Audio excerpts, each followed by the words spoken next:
Bonjour à tous, ici Sabrina Potvin du blog Formation Déco Gâteau. Si vous voyez cette vidéo aujourd'hui, c'est parce que vous êtes probablement dans les chanceux qui sont abonnés à mon infolette.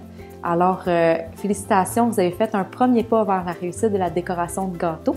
Alors, pour enchaîner avec la vidéo des 10 trucs pour avoir un gâteau moelleux et onctueux, je vais vous donner 10 trucs point par point et vous les énumérer avec une brève description. Donc, allons-y pour le premier point qui est la cuisson lente et basse. C'est très important d'avoir un four avec une cuisson lente. Essayez pas pour rien de mettre votre four à 450 degrés Fahrenheit. Vous allez voir, vous allez avoir un gâteau qui ne lèvera pas, qui va être excessivement sec et qu'au final, vous allez pris pour le jeter. Donc, moi, je recommande d'avoir toujours un four à 325 degrés Fahrenheit. Idéalement, si possible, avec convection. Ça va aider vraiment à faire une belle rotation de votre air du four. Ça va lever votre gâteau et vraiment, vous allez avoir un beau résultat. Il va être super moelleux, onctueux et vraiment, vous allez réussir à coup sûr. Pour le deuxième point, l'huile dans les gâteaux. L'huile, le monde, ils ont tendance à vouloir mettre de la margarine ou ces choses-là. C'est un peu une erreur que le monde font en voulant enlever le plus possible du cholestérol, des choses comme ça. Bref, si vous mettez de la graisse ou quelconque constituant graisseux autre que de l'huile, malheureusement, vous allez avoir un gâteau qui va être très dense et possiblement sec. Donc, l'huile fait beaucoup, il y a beaucoup d'importance finalement pour avoir un gâteau toujours avec une texture moelleuse et spongeuse. Donc, idéalement, essayez d'opter pour cette option-là.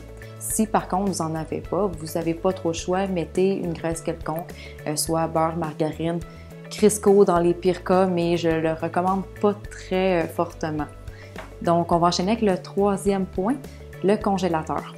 Les personnes ont tendance à vouloir le négliger en pensant que le gâteau va goûter mauvais, que ça va être comme de la grosse production avec les épiceries, puis que le congélateur, c'est non.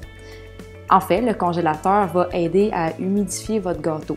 Si vous le sortez directement du four et vous le mettez au congélateur encore dans son moule, il va garder tout son moelleux. C'est très important. Au début, moi-même, je le faisais pas et c'était un peu une erreur. J'en ai jeté des gâteaux et effectivement, ils n'étaient pas aussi bons qu'ils sont aujourd'hui. Le congélateur, ça s'applique dans à peu près toutes les recettes de gâteaux. Donc, utilisez-le et surtout, négligez pas ça. C'est ce qui va faire que vous allez avoir pour la même recette de gâteau, que ça va être très savoureux. Et en aucun cas, ça va être sec. Pour le quatrième point, le sirop simple. Le sirop simple, finalement, c'est moitié eau, moitié sucre bouilli et vous allez le mettre froid.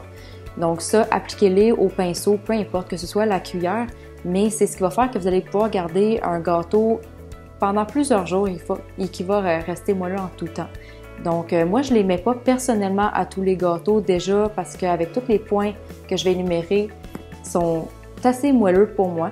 Donc, c'est vraiment juste si vous avez une crème au beurre un peu qui goûte le beurre, mais qui n'est pas très sucrée. Donc, dans mon cas, ça ne s'applique pas. J'aime beaucoup les choses sucrées, donc ma crème au beurre, non. Je le laisse tel quel. Mais ça, c'est vraiment une option que vous pouvez utiliser pour le garder de plus longue durée et que vous allez avoir un gâteau très humidifié si vous ne voulez pas avoir la méthode de congélation. Pour le cinquième point, c'est la crème au beurre au centre. Une crème au beurre, finalement, il y a beaucoup de gras dedans. En autant que ce soit la margarine, du Crisco, du beurre, peu importe, mais en autant que ça reste du gras et que ça va humidifier votre gâteau. Si vous en mettez en surface seulement, vous serez certain d'avoir un gâteau qui va être humidifié sur les côtés, le dessus, si moindrement vous avez coupé la croûte. Mais si vous n'en mettez pas au centre, vous allez avoir un gâteau semi-moelleux. Donc, je vous le conseille fortement. Coupez-les directement au centre si vous avez un gâteau de plus de 4 pouces. Si vous avez un gâteau de moins de 4 pouces, par contre, ce n'est pas obligatoire.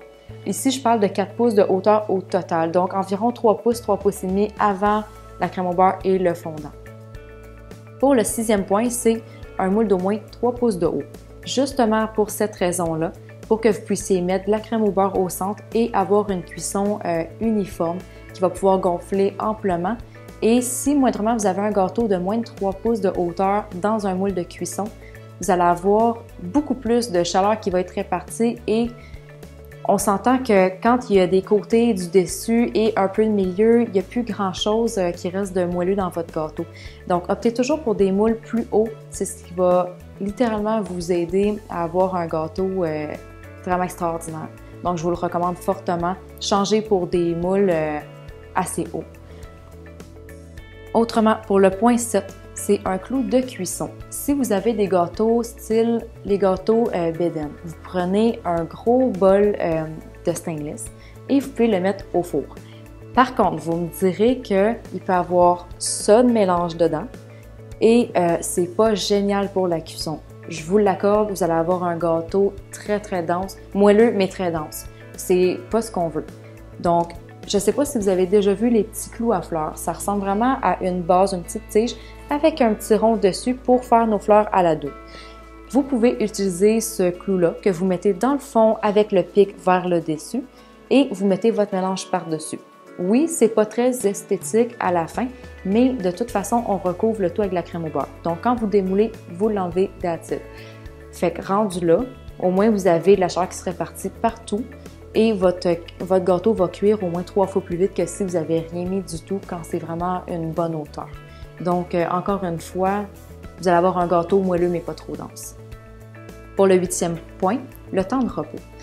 Quand vous avez fait un gâteau et vous l'avez déjà décoré, je vous ai déjà parlé du sirop simple, du congélateur et de la crème au beurre.